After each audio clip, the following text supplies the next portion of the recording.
बिस्मिल्लाहिर्रहमानिर्रहीम। आज हम स्टार्ट करने जा रहे हैं एक्सरसाइज 1.3 का क्वेश्चन नंबर 3। क्वेश्चन नंबर 3 कहता है एक रेक्टेंगल है, उसकी साइड्स की लेंथ क्या है 2 + √18 मीटर और 5 - 4 √2 मीटर। दो लेंथ दी हुई हैं। अब रेक्टेंगल में आपको पता है कि हमेशा जो होती हैं दो साइड्स की लेंथ जो होती है वो सेम होती है। लेफ्ट और राइट वाले की सेम होगी, अप और डाउन वाले की सेम होगी। ठीक है, तो यहाँ पे उसने दो दी हैं, तो इसका मतलब ये है कि एक जो है ये राइट या लेफ्ट वाले में से है और दूसरी या अप या डाउन वाले में से है। तो इसे आप इस तरह लिख सकते हैं। आप इसे इस वाली लेंथ को यहाँ पे लिख लें 2 + √18 और इस वाली लेंथ को यहाँ पे नीचे लिख लें 5 - 4 /√2। अब हमने जो है यहाँ पे वैल्यू जो है यहाँ पे क्यों नहीं लिखी? जिस तरह मैंने आपको भी बताया कि दो साइड्स जो होती हैं वो सेम होती हैं, टू साइड्स सेम कह लें या इक्वल कह लें। ठीक है, तो इसका मतलब है कि 2 + 18 √18 अगर कहते हैं लेफ्ट साइड की वैल्यू है तो राइट साइड की भी तो वही होगी ना। आप देखिए ना, कॉमन सेंस यूज़ करें, यहाँ से देखें, यहाँ इसका डिस्टेंस देखें और इसका डिस्टेंस देखें, सेम ही नहीं, तो सेम ही लेंथ ना हुई। तो मतलब जो लेंथ यहाँ पे है वही लेंथ यहाँ पे है। और इस साइड पे देखें, अगर जो लेंथ यहाँ पे है वही लेंथ यहाँ पे है। 5 - 4 √2 अगर इसकी लेंथ है तो ये भी लेंथ इसकी ये है।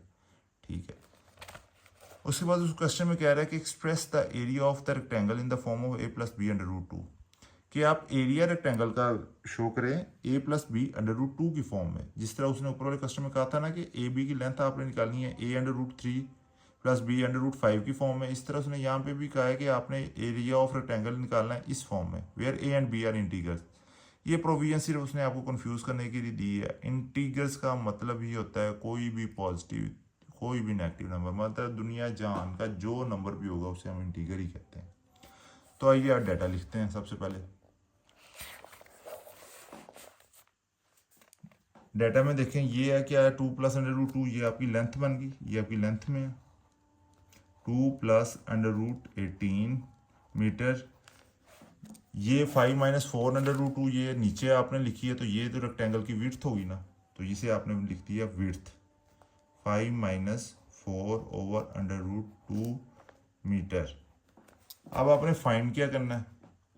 फाइंड वो कहता है आपने करना है इसका area, express the area of the rectangle. तो आपने फाइंड यहाँ पे करना है area of rectangle.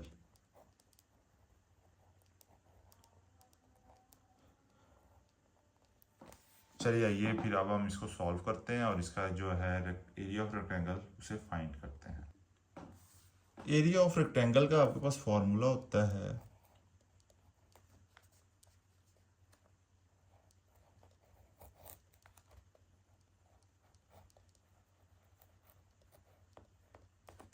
Length into width.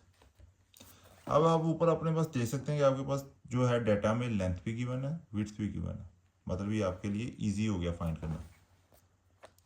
Length है आपकी 2 + √18 इंटू विड्थ है आपकी 5 - 4 √2। तो इसे आइए मल्टीप्लाई करते हैं। 2 को पहले इन दोनों के साथ, फिर √18 को इन दोनों के साथ मल्टीप्लाई करेंगे आप। 2 × 5 - 2 × 4 /√2 प्लस √18 × 5 √18 प्लस माइनस माइनस 4 √18 /√2।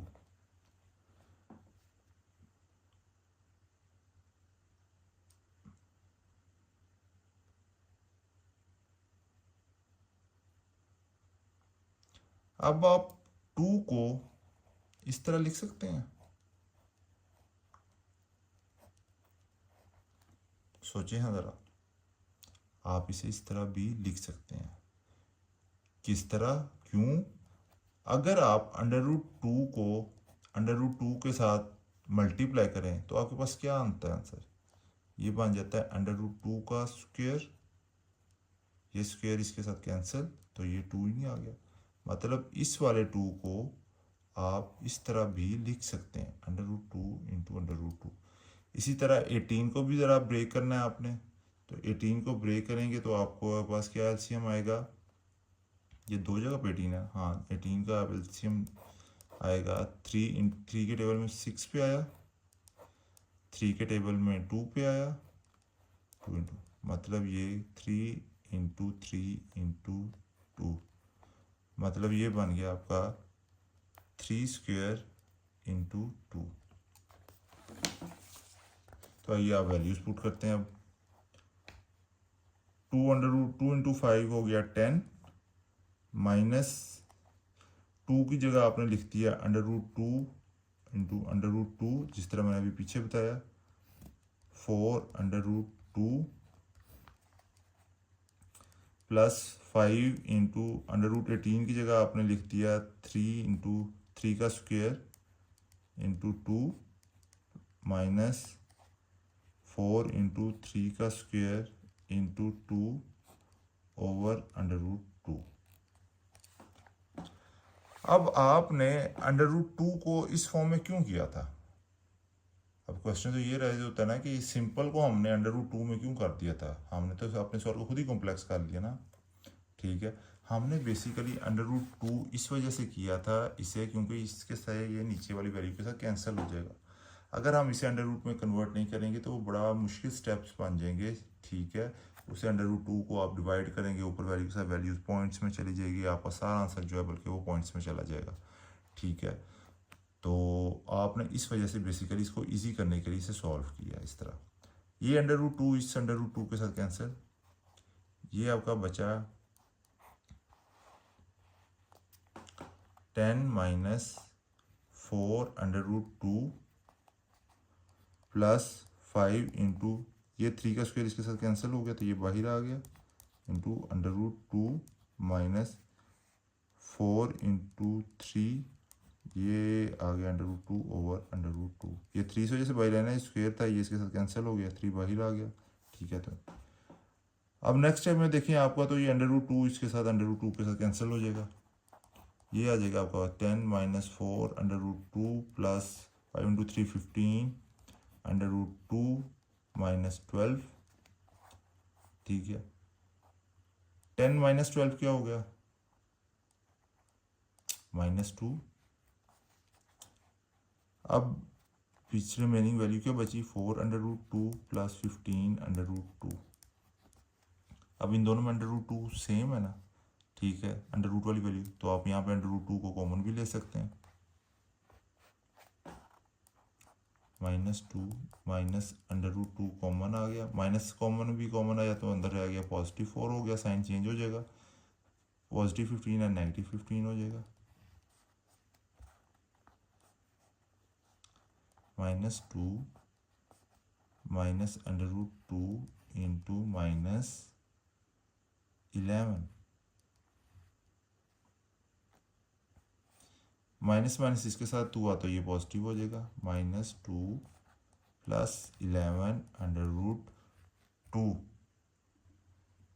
तो सिंपली ये आपका आंसर आ गया, ये आ गया आपके पास area of the rectangle.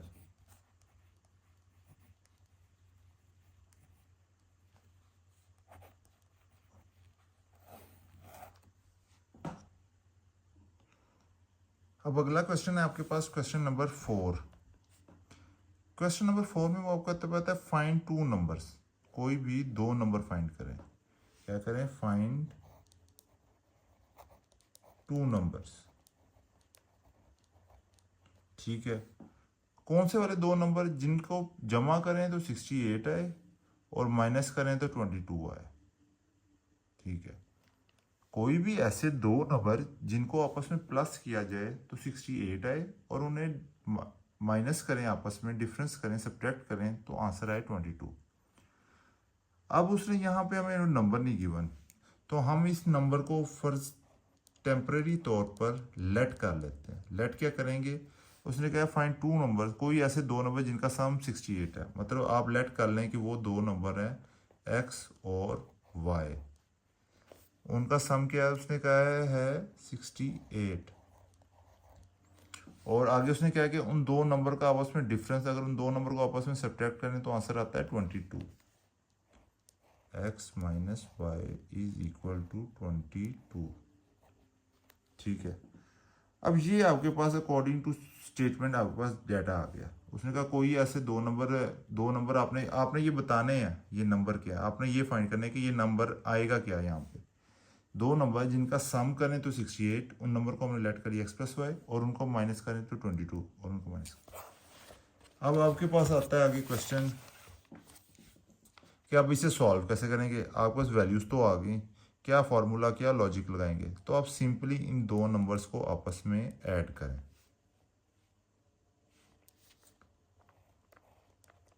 Equation 1 इसे इक्वेशन 2 कह लें, एडिंग इक्वेशन 1 एंड 2,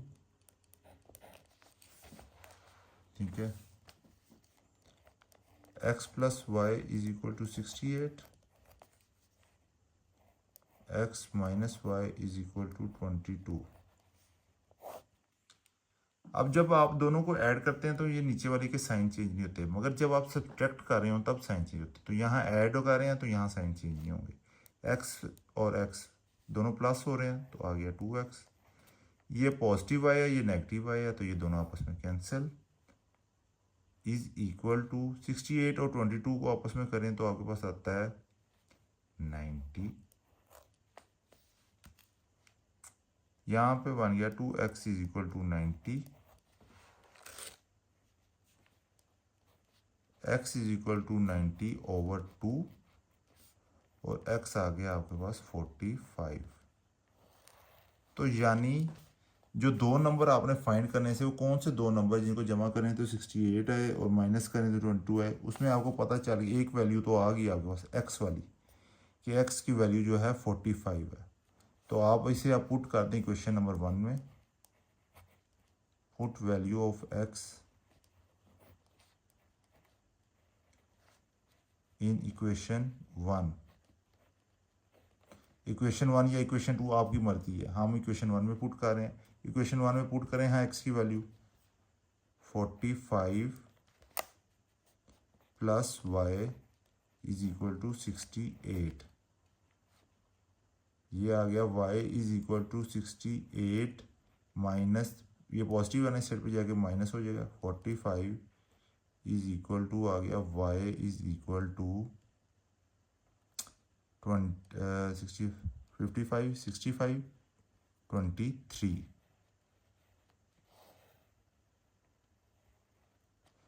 मतलब ये कि दो नंबर जिनको ऐड करें तो 68 है और माइनस करें तो 22 है, वो आपने फाइंड कर लिया।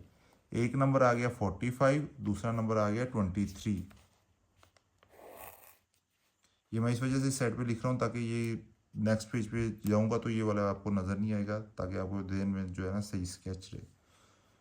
तो एक नंबर आया आपके पास 45 x, और वह दूसरा नंबर आपके पास आ गया 23। अब आप अपने आंसर को चेक भी कर सकते हैं कि वो ठीक है या गलत है। अब उसने आपको स्टेटमेंट में क्या कहा था कि इन दो नंबर होंगे जिनको जमा करें तो 68 आएगा, माइनस करें तो 22 आएगा। अगर हम 45 प्लस 23 करें तो आपके पास आंसर आता है 45 55 65 68। मतलब ये आपका बिल्कुल ठीक है। तो ये आपको देखें ना, दोनों नंबर को ऐड करें तो 65 8 आना चाहिए, 68 ही आ रहा है। दोबारा इस इक्वेशन से भी चेक कर लेते हैं आप। 45 माइनस 23 इज इक्वल टू 22। ये भी देख लें, ये दोनों सब्ट्रैक्ट किया तो ये भी कहते हैं सेम आ गया हमारा आंसर। मतलब ये कि आपकी वैल्यूज़ जो थी फाइंड की हैं 45 और 23, वो बिल्कुल ठीक है। आपका क्वेश्चन बिल्कुल ठीक सॉल्व हुआ है। थैंक यू सो मच बच्चों। बस क्वेश्चन दे के घबराना नहीं है, उसे तरीके के साथ सॉल्व करना है, सोचना है कि आप किस एंगल से किस तरीक़ाकार से सवाल को सॉल्व कर सकते हैं। क्वेश्चन बहुत इजी होते हैं और क्वेश्चन किसी को